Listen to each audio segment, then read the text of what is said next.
नमस्कार, स्वागत है आपका न्यूज इंडिया में और मैं हूं आपके साथ कृतिका ठाकुर। आइए रुक करते हैं खबरों की ओर। लोकसभा चुनाव जैसे जैसे नजदीक आ रहे हैं, लोकसभा उम्मीदवार अपने अपनी ढाणी और क्षेत्र तक पहुंचने के लिए मतदाताओं को मन को टटोलने में कोई कसर नहीं छोड़ रहे। जहां एक दिन में इस गर्मी में 20 से 21 नुक्कड़ गांव की चौपाल पर सभाओं का आयोजन कर उनकी समस्याओं को निराकरण करने के वादे के साथ ही अपने पक्ष में मतदान करने की बात कह रहे हैं। जहां अजमेर क्षेत्र के भाजपा के उम्मीदवार अपने आप को किसान का बेटा होने की बात करते हुए आम जन के बीच का बताते हुए अजमेर लोकसभा सीट की समस्याओं का प्राथमिकता से निपटाने की बात कर रहे हैं। वहीं न्यूज इंडिया ने बीजेपी के प्रत्याशी भागीरथ चौधरी से की खास बातचीत। भाजपा के उम्मीदवार भागीरथ चौधरी जी के साथ आज हम हैं और क्योंकि गांव और ढाणी के दौरे के साथ हम यहां आज इनसे मुखातिब हो रहे हैं। चौधरी साहब, सबसे बड़ी बात क्या ऐसे मुद्दे हैं? देखिए, मुद्दे साफ है कि कांग्रेस ने आज तक इस देश को और प्रदेश को ठगा है, झूठ बोला है। उन्होंने किसान को ठगा, उसने मजदूर को ठगा, उन्होंने कर्मचारी को ठगा। झूठ बोलने के अलावा उन्होंने कोई काम नहीं किया। झूठे वादे करना कांग्रेस के फितरत में है। भारतीय जनता पार्टी है जो विकास पे विश्वास करती है। भारतीय जनता पार्टी है जो सबका साथ सबका विकास के मूल मंत्र को लेकर भारतीय जनता पार्टी इस राजनीति में आई है। भारतीय जनता पार्टी है जो पहले भारत माता की चिंता करती है और फिर पार्टी की चिंता करती है। भारतीय जनता पार्टी का फर्स्ट एजेंडा राष्ट्रवाद। राष्ट्र हमारे लिए प्रथम है, पार्टी हमारे लिए बाद में। मैं तो एक सौभाग्यशाली मैं कार्यकर्ता हूँ जो मुझ जैसे छोटे कार्यकर्ता को भारतीय जनता पार्टी ने अजमेर लोकसभा क्षेत्र से भारतीय जनता पार्टी का उम्मीदवार बनाया है। और मुझे खुशी है कि भारतीय जनता पार्टी का बूथ स्तर का कार्यकर्ता से लेकर ऊपर शीर्ष नेतृत्व अजमेर लोकसभा क्षेत्र में सबका आशीर्वाद मुझे मिल रहा है। और मैं दावे के साथ कह सकता हूँ कि हम भारी मतों से अजमेर लोकसभा क्षेत्र को जीतकर और 25 की 25 सीटें हम राजस्थान में जीतेंगे। उन्हें प्रधानमंत्री नरेंद्र भाई मोदी को बनाने के लिए हमारा कार्यकर्ता कमर कस रखा है। आम जनता मोदी को चाहती है और हमारे यशस्वी प्रधानमंत्री नरेंद्र भाई मोदी पूरे प्रधानमंत्री बनेंगे। किसान के बेटे हैं, किसान के लिए क्या सोचते हैं? देखिए, बचपन से ही मेरे मन में पीड़ा है।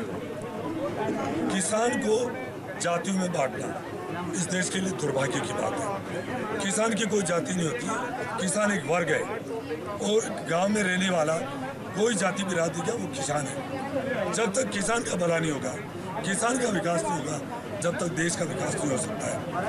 दुर्भाग्य से कांग्रेस ने 60 साल तक केंद्र में राज किया, 53-54 साल तक इस प्रदेश में राज किया। उन्होंने किसान की भलाई के लिए कभी नहीं सोचा, परंतु आदरणीय अटल बिहारी जी वाजपेयी जी ने किसान की पीड़ा को समझा और उन्होंने किसान को चाहे मुआवजा देने का मामला हो, नदियों को जोड़ने का जो सपना हो, उन्होंने चालू किया था।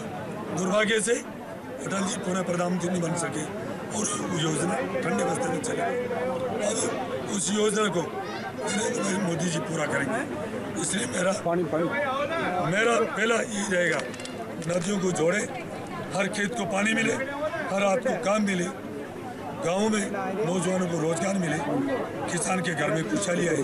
ये मेरा पहला एजेंडा होगा। एक चीज़ बता दीजिए कि अजमेर जो जिला है वो खासकर जिससे वो पानी से कहीं ना कहीं वंचित रह रहा है, क्योंकि उसका कुछ पानी बाहर दूसरे स्टेट उसमें जा रहा है, दूसरे जिले में जा रहा है। क्या आपको लगता है कि स्वास्थ्य की सुविधाएं, पानी की सुविधाएं ये आप कहीं मुहैया करा पाएंगे जो गांव ढाणी में जो PSC सेक्टर्स हैं जो पानी? देखिए, आने वाले समय में सबसे ज़्यादा समस्या आने वाली है पीने के पानी की। और कहते हैं कि आने वाला इशू पानी पे होगा, परंतु मैं दावे के साथ कह सकता हूँ और 2013 से 18 में किसान का विधायक बनने का मुझे सौभाग्य मिला। हमारी यशस्वी मुख्यमंत्री वसुंधरा राजे जी ने जो पानी के ऊपर योजना चालू कर दी थी, चंबल का पानी उसको लाना बनास में, फिर उसको इधर हमारे बिस्वल बांध में लाना और उसको पूरे अजमेर जिले के अंदर सब जगह और पूरे राजस्थान में नर्मदा नदी को जालोर होते हुए इधर लाना, उधर गंगनेर को नागौर होते हुए इधर लाना, ये ऐसी योजना बनी थी। परंतु मैं आपको, हमारा पहला एजेंडा रहेगा कि ये नदियों को जोड़कर पीने के पानी की नहीं, खेत तक पानी पहुँचे, इसके लिए हमारा पहला एजेंडा ये रहेगा। दूसरा, मोदी जी का जो स्मार्ट, जो हमारा अजमेर को जो स्मार्ट जो सिटी बनाने हैं, उसमें जो काम थोड़े सा धीरे हो गया, उसको हम गति पकड़ाएंगे, स्मार्ट सिटी वो बने, ये मेरा एजेंडा रहेगा। कुछ हमारे केकड़ी है, विजयनगर है, ये जो एरिया है, इधर रेल लाइन नहीं है, मेरा ये रहेगा कि वो इधर रेल लाइन जल्दी से डाले ताकि आवागमन का साधन हो। एक आखिरी सवाल कि विधानसभा चुनाव में आपने मशक्कत की थी इस टिकट, जब आपको लोकसभा चुनाव के लिए टिकट मिला, विधानसभा चुनाव लड़ने में ज़्यादा खुशी थी कि लोकसभा चुनाव? देखिए, मैं पहला कार्यकर्ता हूँ,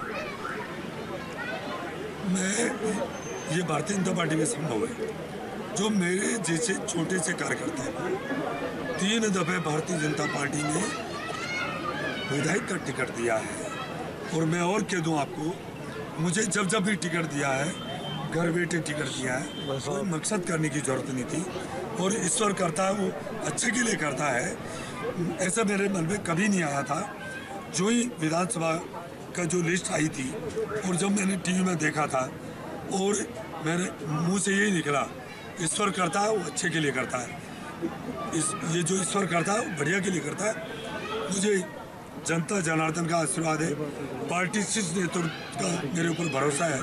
मैं विश्वास के साथ कह सकता हूं कि छोटा सा ये कार्यकर्ता ये संसद में जाएगा, और मेरी जनता मेरी भगवान है, ये कार्यकर्ता मेरी ताकत है, और इनके मान सम्मान में कभी कमी नहीं रहने दूंगा। इनके भरोसे भी पूरा खरा उतरने की मैं कोशिश करूंगा, और इस क्षेत्र का सामूहिक विकास करने का मैं भरसक कोशिश करूँगा। हम चौधरी जी से बात कर रहे थे, खासकर ये जिस मुद्दों पे बात हुई, कह रहे हैं कि गांव-गांव ढाणी की मैं अपने तरीके से उसके विकास की बात करूंगा, और अब दिल्ली दूर नहीं है, ऐसा इनका विचार है।